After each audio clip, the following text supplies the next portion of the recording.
Hello everybody, and welcome to my video lecture for my independent project for sustainability and the environment. My topic was drought and freshwater availability, and I decided to focus on the western United States, particularly California, because this is a very real problem out here, and it's also where I live. So to start, you can just direct your attention to the screen in front of you. Here's California, and just three features I want to point out. We have the coastal area. We have this area in the middle called the Central Valley, if you're unfamiliar with California. And we also have the Sierra Nevada mountain range. If you've ever been to Yosemite Valley or Mount Whitney, those are in here.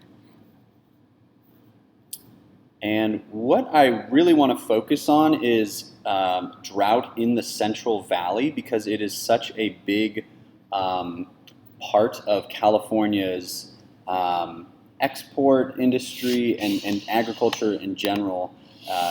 And so what I want to do now is walk you through the water system of California.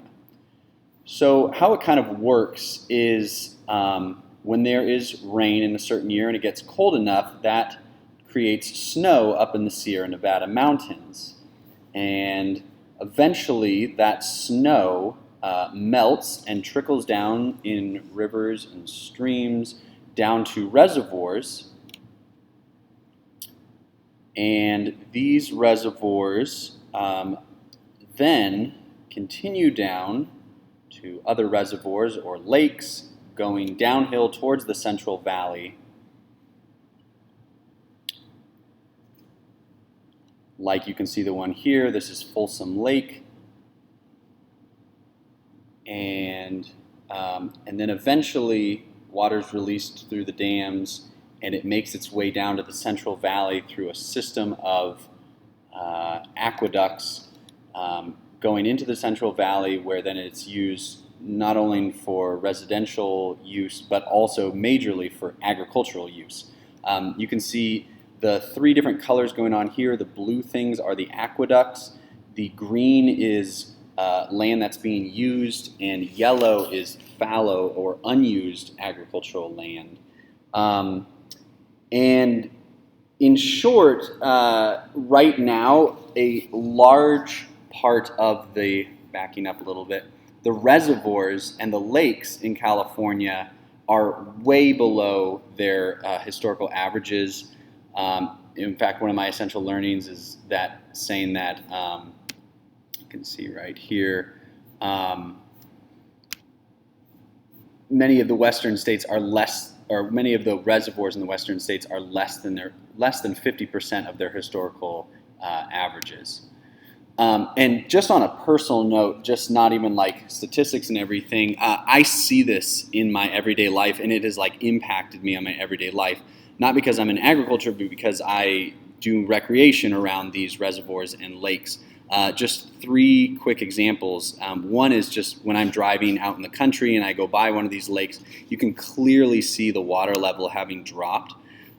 Here's a picture of, I'm not sure which reservoir or lake this is, but you can just see where the old water line is and where the current one is now. A second example is my friend had a bachelor party out in the Central Valley, and we were going to go water skiing on one of these lakes, and we almost had to cut it short because of exactly what you see in front of you in this picture here. And then the third thing is, for exercise, I like to do triathlons. And triathlons usually, unless it's an ocean one, requires you to do swimming in a lake of some kind. And this is the triathlon that is near the college I went to in San Luis Obispo. And what's interesting is that the triathlon, the order of the events is a swim, bike, and then a run. And when you transition between the bike, or between the swim to the bike, they call that transition area 1. And then when you transition from the bike to the run, that's transition area 2. But with the drought, there's actually now 3 transition zones for these places where they're swimming in the water levels being so low. After you get out of the swim, you have to run up to the place where your bike is. So it's actually, now it's not like a triathlon, it's like you're swimming then you run for a little bit, then you get on the bike, and then you do the main run. So there are actually now 3 transition zones, not officially, but in many cases I've heard this before with triathlons going on in drought areas. Anyway, so those are just some of the personal effects of this drought here in California. So getting back to the images here, what this drought is doing, not only is it creating problems for agriculture, it's creating problems for agriculture in 2 ways. Actually, one of the ways is that the land is literally sinking because with less water in the aqueducts, people are drilling down into the land and taking water through wells from the underlying the water table below the land. And since they're draining that with these wells, the land is literally sinking. But in addition to the land sinking, that being a problem, the agriculture industry is being affected.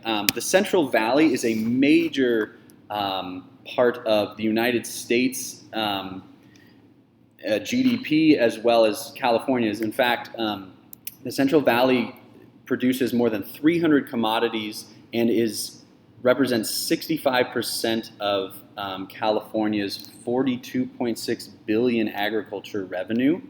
And 20% of that land is now fallow in the Central Valley due to this drought. I got a picture here of just some of the things we grow in the Central Valley. Here's a bunch of lettuce, strawberries, and we have lots of nuts. These are almond trees. Moving on, when the land is fallow because of the drought, here's a picture of what that might look like,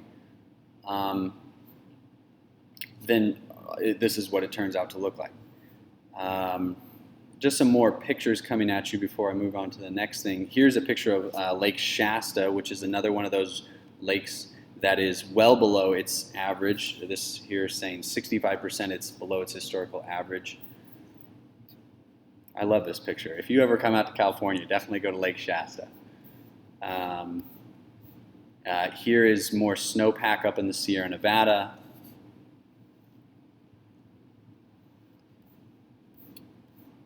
And here's a great aerial shot of the Central Valley. And you can just see the aqueduct system and how much it's used for agriculture. This is a wonderful image I wanted to show you. This is the measurement of the snowpack in the mountains in the western United States from the year 1955 and as it's changed from 1955 to 2014. And basically the orange and red means a decrease in snowpack and the blue means an increase, and the deeper the color, the more extreme it gets. So you can see that overall the amount of snowpack has been decreasing in the last 50 or so years here in the western United States. Here's another image that I want us to just focus in on one part of. The blue stuff is the different reservoirs in the western United States and how much water they hold. But what I actually want to concentrate on is the red and the orange stuff, and that is how much water is used in millions of gallons per day as of 2005. And so you can see that the lower part of California's Central Valley, also called the Sandwire, just uses up a ton of water. And so with a drought, this is a major problem. Some of the side effects of the drought are that there's increased fires, and more images, but I want to keep this short. And finally, I want to look at just a quick video and then a couple solutions that we're looking at. So here we go.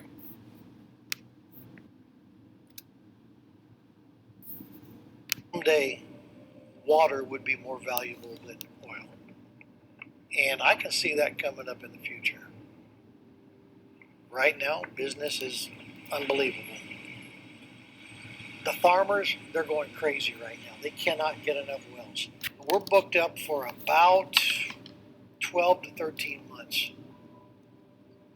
The state of California has very few regulations on groundwater and groundwater pumping. In fact, we're one of the freest states as far as that goes.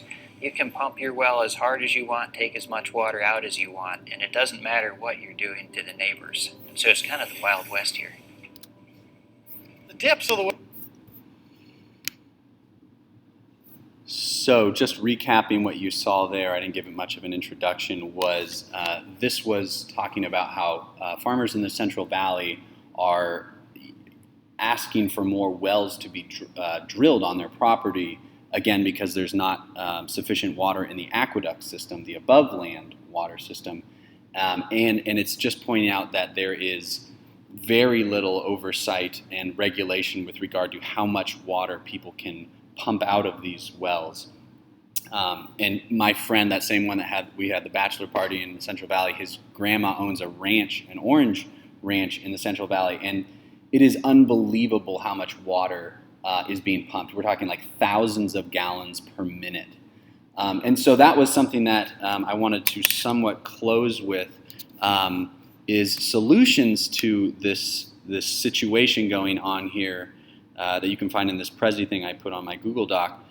So one of them is we could, there are personal practices that you and I could work on, particularly taking shorter showers and things like that. But a much larger issue to this is agriculture and like the policies around that needing to be adjusted to address this drought thing, particularly how much water farmers are allowed to use in the Central Valley. So those are just a couple essential learnings that I wanted to address with this virtual lecture. I hope you enjoyed it and learned something. Thanks a lot for watching.